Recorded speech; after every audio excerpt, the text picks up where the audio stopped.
Kenapa sih saya pindah? Boleh sedikit cerita, boleh ya? Jadi saya dulu itu kan pindahnya kan begini. Saya dulu TK-nya di sini, di Surabaya. TK Katolik Kristus Raja. SD-nya SD Katolik Santo Yohanes Gabriel. SMP-nya SMP Katolik Santo Stanislaus. SMA-nya SMA Katolik Santa Maria. Sekolah pastor tingkat menengah Katolik Santo Vincentius Apaulo. Harusnya 2 tahun, setahun selesai. Jadi mohon maaf kalau rodok cerdas saya, ya.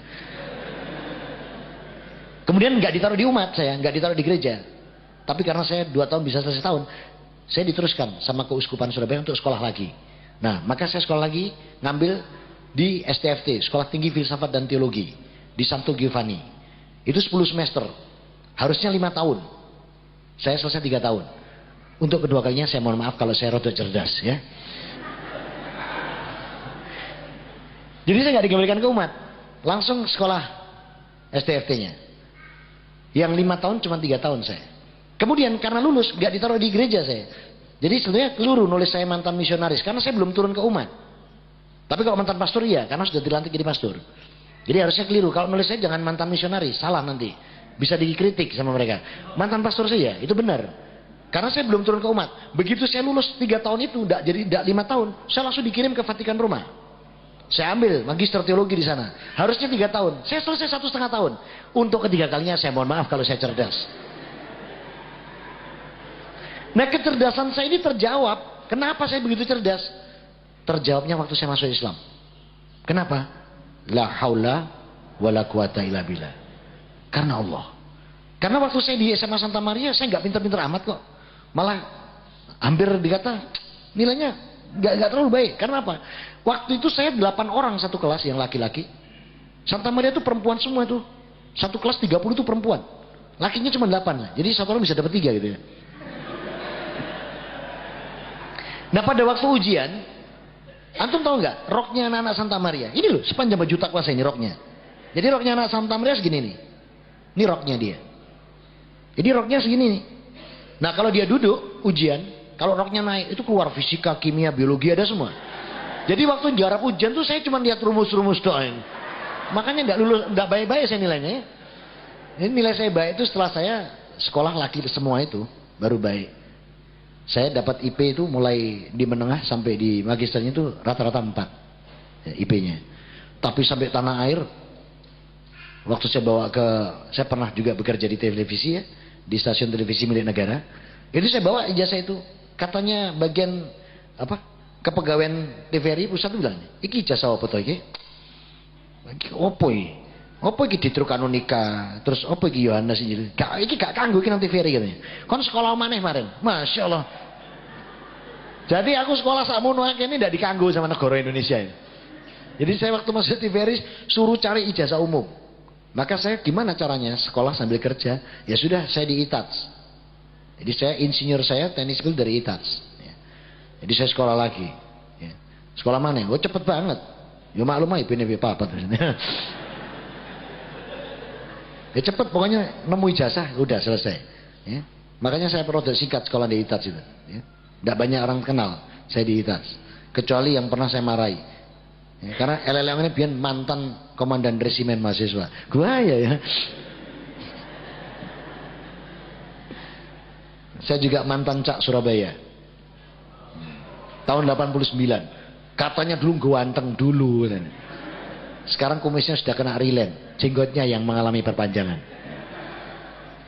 Nah kemudian, kenapa saya masuk Islam?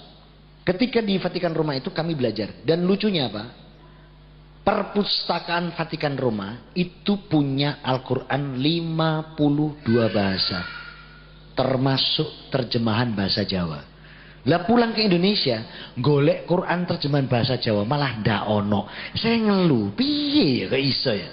Tapi Vatikan Roma punya Quran terjemahan bahasa Jawa. Tapi waktu saya pulang ndak ada di Indonesia. Lah ya sampai bingung saya itu. Jadi mereka punya, itu yang buat Yohanes Paulus II, yang buat perpustakaan Islam.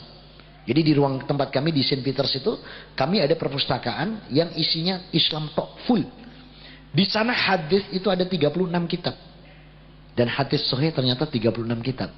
Hadis maudhu, doif, tidak diterima di Vatikan. Hebat enggak? Tapi kalau mlebu Islam gak gelem. Heran saya. Nah kenapa mereka tuh kok tidak mau pindah itu lah? Padahal ayatnya jelas. Saya melakukan 2 penelitian. Yang pertama karena akidah, yang kedua karena hubutunya. Menurut akidah begini, Allah itu kalau kita tidak kebacut, tidak ditutup. Tapi kalau kita sudah kebacut benar, kufur terhadap nikmat Allah ini, maka ditutup. Maka hati-hati dengan surat ke-7 ayat 178. Jangan sampai kita dicap seperti itu. Lahum qulubun la yafqahuna biha, walahum ayunun la yubsiruna biha, walahum adhanun la yasma'una biha. Jangan sampai hati kita ini sudah tidak lagi bisa memahami ayat Allah, mata kita tidak bisa lagi melihat keagungan Allah, telinga kita nggak bisa lagi mendengar ayat Allah. Kalau sudah seperti ini, masya Allah, ya, ini tempatnya neraka dan sesat melebihi hewan. Oleh karena itu, mereka nggak akan mungkin mau pindah. Karena apa? Hubud dunia. Bayangin aja, di Matius 16:4, maka mereka mendapatkan 10%-nya, 1/10 dari harta kekayaan. Itu kan luar biasa. Makanya suruh pindah tidak mau, kenyamanannya banyak. Contoh ya, ini contoh. Kalau namanya pendeta mau ceramah atau khutbah, sehari sebelumnya ditelepon, Bapak Pendeta, ya besok khutbah. Di mana? Di Purimas. Kami jemput 2 jam sebelumnya. Nah itu kalau pendeta. Kalau Ustadz jangan lupa ya besok ya, bisa berangkat sendiri ya Tat ya. Gitu. Tidak apa-apa, tenang. Tenang, saya masih bisa berangkat sendiri. Ini cuman contoh. Lagian kalau pendeta dijemput pakai mobil kan, naik Pajero ini, yes. Tanya dia, mobil apa ini? Pajero pendeta, enak sekali. Paling lama 1 semester, 6 bulan. Mobil yang dia bilang enak, atas dasar laporan yang jemput, itu sampai ke Dewan Gereja Indonesia, Dewan Gereja Internasional, ke Vatikan Roma, 6 bulan mobil itu sudah ada. Gimana mau ndak dinikmati, ndak bubukan mereka? Luar biasa. Untuk keluar rugi, hubudunya. Nah kalau Ustaz sama-sama Pajeronya ini yang jemput ini, Nurul Hayat lagi yang jemput. Wah, main apa ini? Pajero Ustaz. Enak Ustaz. Iya, makanya kalau punya duit beli Ustaz, gitu kalau. Tapi apa arti itu semua?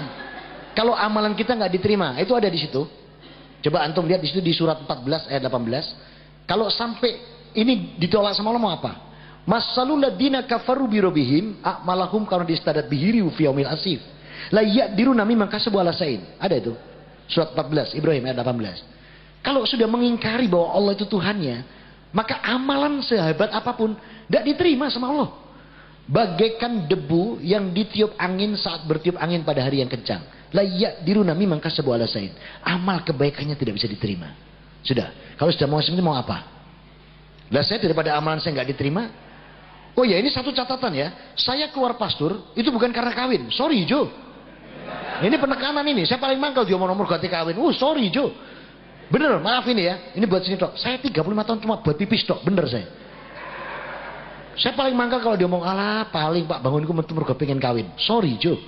Saya keluar tuh karena dinul Islam. Jadi kenapa saya keluar? Satu, kalau saya teruskan jadi pastor, amalan saya nggak diterima. Disebutkan dalam surat 14 Ibrahim ayat 18. Amalan saya bagikan debu. Yang kedua, kalau saya mati, masuk neraka itu. Yang buka Quran buka surat kelima ayat ke-72. Laqad qalul ladina kafaru, ya, sangat kafirlah orang yang mengatakan bahwa Isa ibnu Maryam ilahi. Sementara Isa juga mengatakan apa? Qala wa ta'budun rabbana wa rabbakum. Tapi sembahlah Allah Tuhanmu dan Tuhanku. Itu masuk neraka itu. Diharamkan surga. Dan lagi Allah katakan juga di surat kedua ayat 257 pada diri saya waktu itu. Walladzina kafaru awliyahumut taghutu yurijunahum minan nur ila tulumat ulaika ashabun nari hum fiha khalidun. Orang kafir itu penolongnya setan. Yang bawa dari terang ke gelap. Ulaika ashabun nari hum fiha khalidun. Maka dia penghuni neraka kekal di dalamnya.